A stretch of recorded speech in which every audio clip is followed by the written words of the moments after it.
I have climbed the highest mountains, I have run through the fields, only to be with you, but I still haven't found what I'm looking for. Welcome back to Pikmin, I'm Maestro. You should go and find it then. Oh, I'm Nebbles. I'm Ben. Today we are returning to the impact site. For the first time, for the last time. We are almost done. And what will we find here, I wonder? I don't know, but according to the map, there's only one other part to actually be collected. So I'm not too sure how we're going to get all 30 parts, because if my math's correct, that's still one part unaccounted for. But whatever, we'll just go ahead and get started here. Alright.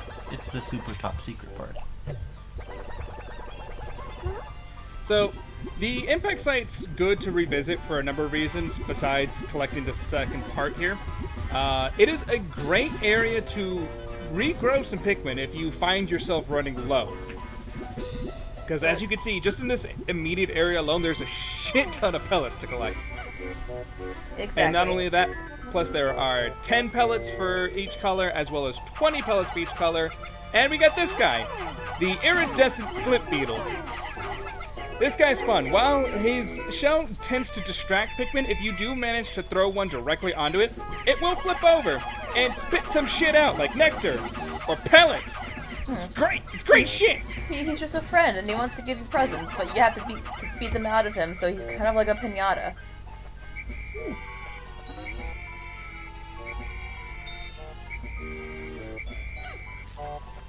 That Pikmin was just zoning out. Yeah, he had too much nectar, okay? Look, there's another one.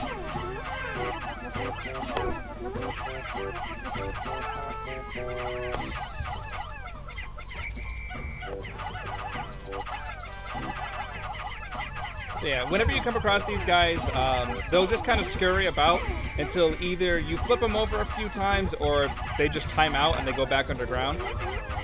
You can't actually kill them, but they are useful for, you know, all the shit they leave behind. Right. But with those two out of the way, we can go ahead and just march on to this top area here, which we couldn't really get past on day one because of that stone wall. Also, But now we can progress! I don't know about progress because we got this guy now. What the fuck? Whomst? Whomst indeed. Say hello to the Ghoulix. It's a thing. I honestly have no words. Yeah. It certainly has a lot of health. Yeah. And just explode and your Pikmin just went. Yeah, it's got a lot of health, and as you can see, it's got two membranes within it. The Pikmin are naturally attracted to and will primarily attack the smaller metallic one. But the real vulnerable one is the bigger yellow one that kind of stretches out to reach Olimar. So what you want to do is you want to weigh it down with as much Pikmin as possible, throw one onto its other membrane, and it just deals a shit ton of damage to itself on the recoil. And then all your Pikmin just go flying. Yeah, the downside is they lose a lot of their flowers like this, but I mean, You got nectar, so... yeah, Yeah. and And that's kind of the. we have ways to recoup. Yeah. They're like, we want to make more friends! Yeah, but as you could probably tell, it is water-based, meaning it is only vulnerable to the blue Pikmin. But Right? other than that, you know, it's pretty easy to deal with. Yeah. Unless, you know, you're awful and you feel like drowning your other Pikmin. Alright, so we're getting a couple yellows to take down that stone wall. And while we're doing this, I'm going to go ahead and start reading off some of Olimar's monologues that we will not be encountering in this playthrough. Alright, story time. Yeah, so at the end of every day, Olimar is prompted to say a couple of different things, depending on things that might have happened during the day, whether or not a certain amount of time has passed, or a number of parts collected. There's a number of different variables that triggers it. So let me go ahead. There is a lot to get through. So I'm just going to go ahead and go down the list and take a look here. Alright. So most of these have to do with certain discoveries Olimar makes, such as when he discovers a new Pikmin type or a particular skill set that they have. So the first one I'm going to read to you is the first time you mishandle bomb rocks. Oh, horrors! A bomb rock explosion engulfed my Pikmin. That last horrified facial expression is burned into my memory. I must review my procedures for handling Pikmin with bomb rocks so I do not repeat this mistake. Oh my gosh. And then he goes on to re-explain everything. We gave all of our PTSD. Yeah, no, this game will scar you for life. Oh no. Let's go ahead and take a break from that and take a look at the Pearly Clamp here, though. So this is a clam thing, oyster, whatever you want to call it. And in this particular one, it houses the only other part in this area. So one thing to note is that you cannot actually kill this creature, meaning that even if it is on its death animation, it will still recoil and eat any Pikmin that are caught on it, so you do want to make sure you throw a handful on them, and then once it starts reaching back, recall them before it slams down. Yeah, do not give this clam any lunch.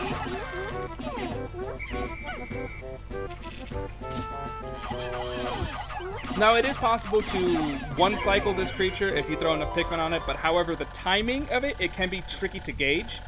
So it's better to just throw a handful at a time.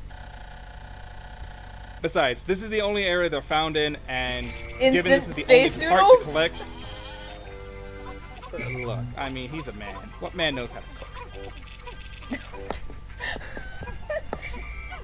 Any renowned male chef? Exactly, nobody. No.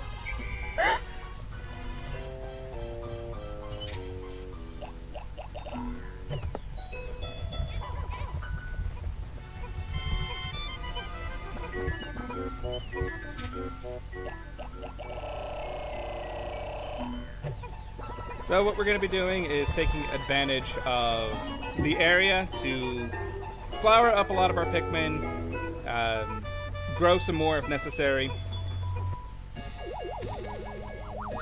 I mean, we just collected the only other ship part. We still have just over half the day remaining.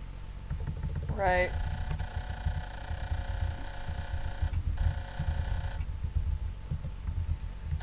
I never would have guessed. Yeah.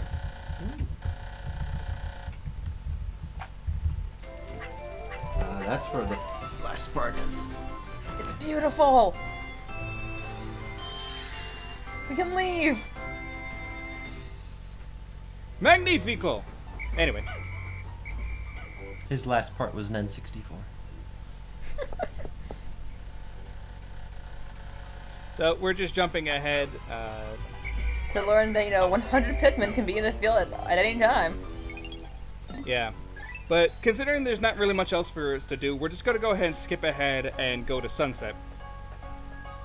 It's something I have not previously shown off in this Let's Play, but I feel like if you really don't want to dawdle, just end the day as soon as you can and, save yourself a little bit of time. Yeah, there's no purpose to go and be there if you don't have to.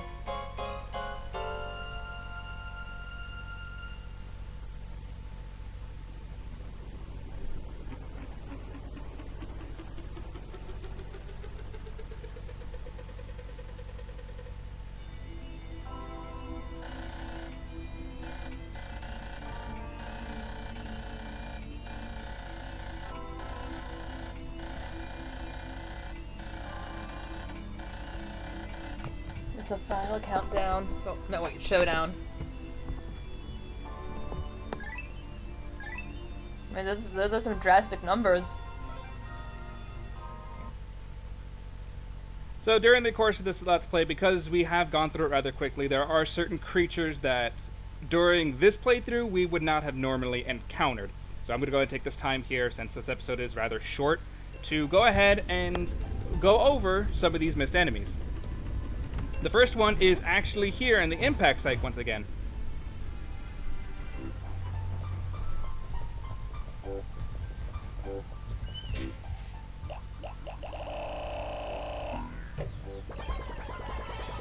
So you'll notice that during the proper episode, we were on day 11, but however, we returned here on day 12. And I'm grabbing a couple yellows because the yellows, for the most part, don't have a whole lot of flower Pikmin on them because, again, they are pretty much underutilized throughout the entire game. Right. But that's not going to be much of a problem for this guy, who only appears on the even-numbered days in the Impact Site, where the Gulix appears on the odd-numbered days. This guy is the Mamuta, and he's a friend. He is very much a friend because he doesn't kill your Pikmin, but he will smash them into the ground, and as a result, they will instantly flower up. The downside is, in order to do that, you do have to kind of attack him and provoke him to do this. Oh, look at him, he's cute! And he will just go to town on you and your Pikmin. It's all heart-shaped. Yeah, he is shaped like a friend. But as you can see, he is kind of a bit of a pain to deal with once you provoke him. Oh, he wants blood. However, if you do leave him alone for a period of time, he will go back to doing whatever, and then you can go ahead and plug your Pikmin with no problem, assuming they don't re-attack him. But from what I can tell, the Pikmin do not necessarily see him as a hostile creature, so they'll leave him alone.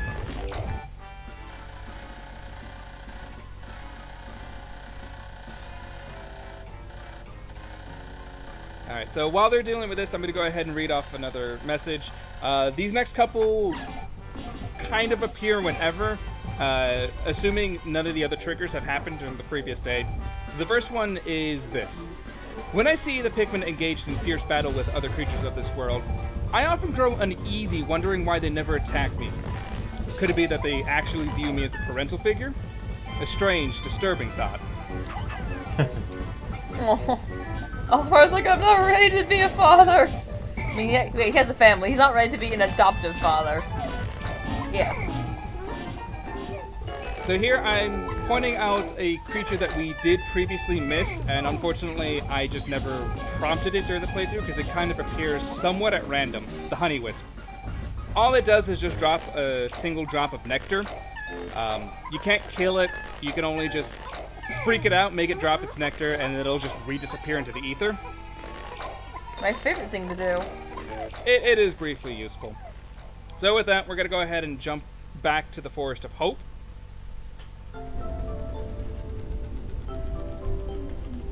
Oh, it's been a while. I like this place. Yeah. I miss his music. So, one thing I do want to go and point out, as I said before, if enough time passes in terms of days, new and additional creatures will begin populating these areas.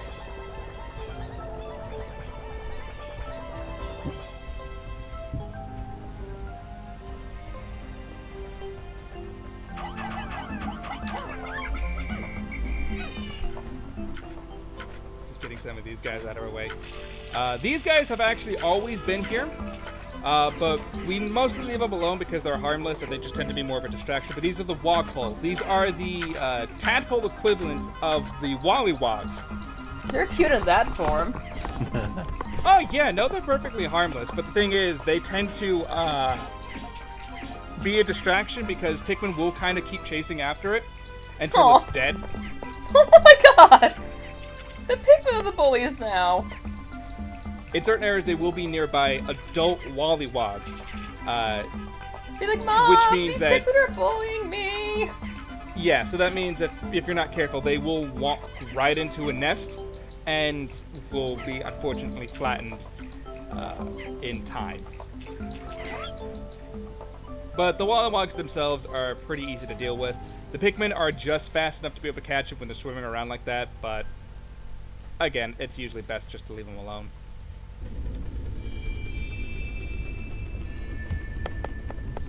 Here, we're returning to the distant spring.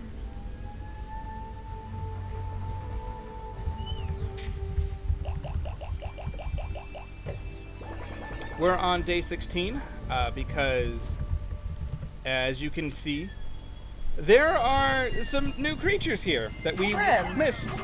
The dwarf bull bear. Now, unlike the dwarf red bulb boar, these guys aren't mimic creatures, but rather the genuine offspring of the bull bears. And they do share their speed and ferocity, because as you can see, they kind of killed some of our Pikmin. Oh gosh. They're not friends. They're bad friends. They're no enemies. Yeah. Other than that, you know, just deal with them as normal. It will take multiple throws to crush them, though, so you need to keep that in mind. Two solid throws will get rid of them. And we're here back in the distant spring, because this next guy is.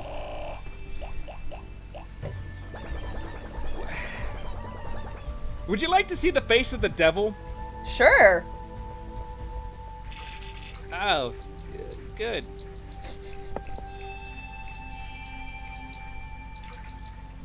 Now, this next creature is noteworthy because it will only be here until day 15, after which it will disappear forever.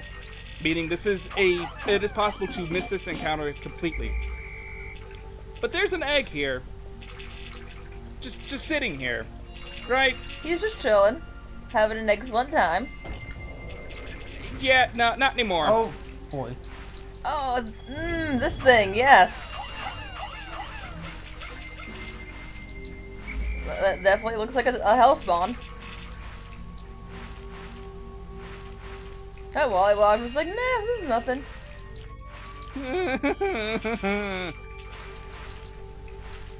I can't believe it. Maestro's actually scared of something.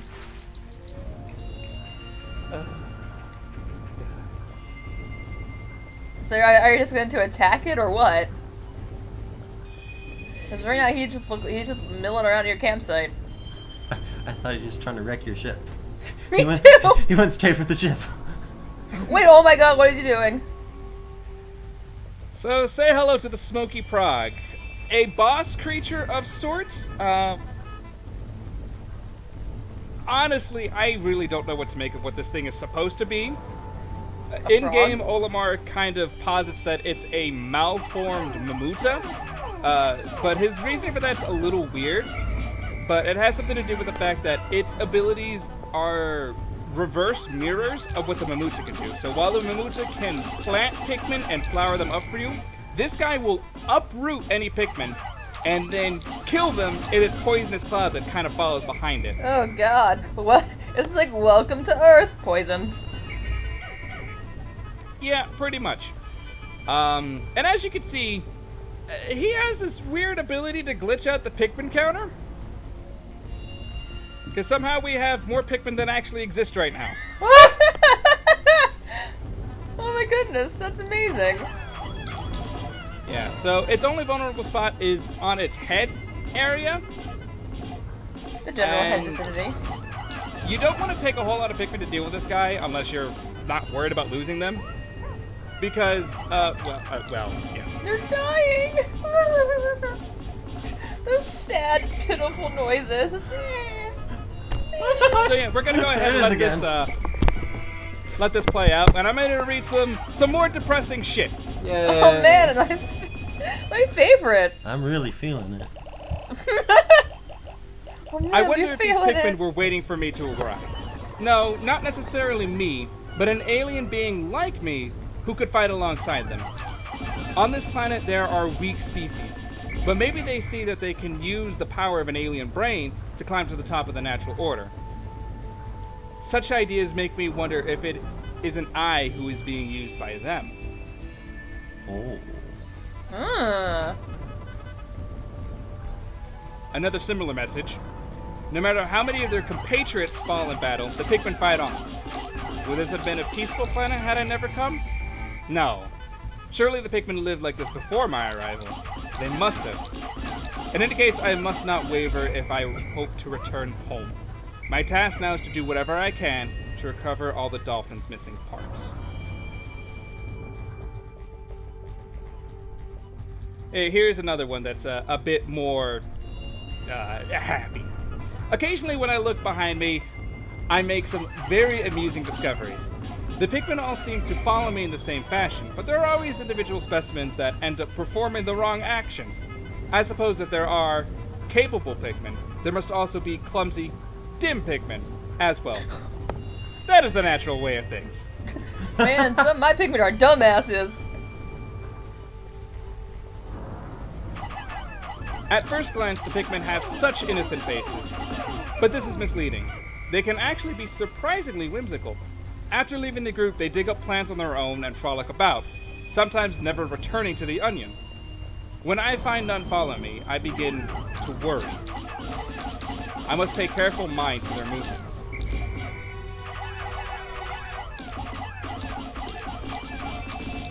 So as you can see here, we're slowly approaching the death of this beast. Huzzah! We did it! We killed it! Awesome. And with not too many casualties, considering this guy can make quick work of even the mightiest of Pikmin hordes. And he leaves behind this thing. What is it? Some sort of golden pearl? I don't know.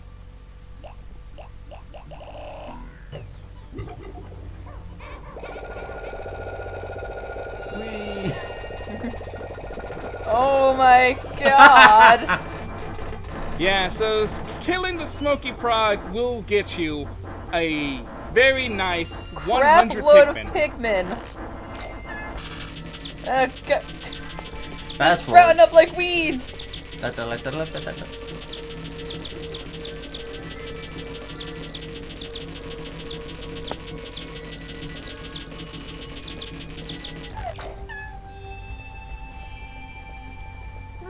I mean, assuming you don't lose that many, I think it's worth the price. The circle of life. So while we're doing that, we just witnessed it. Gonna read one more message here. I've been preoccupied with my own problems, but I am certain that my worries pale beside my family's fear for my safety. I'm always amazed at how much my children have changed when I return from a lengthy trip. Even with their father gone, the children grow. When I return, I shall load up my family and take them with me for a change. Well, don't shipwreck them too. Pikmin 4. We discovered the plot for Pikmin 4. We're on to you, Miyamoto. Papa-san, why?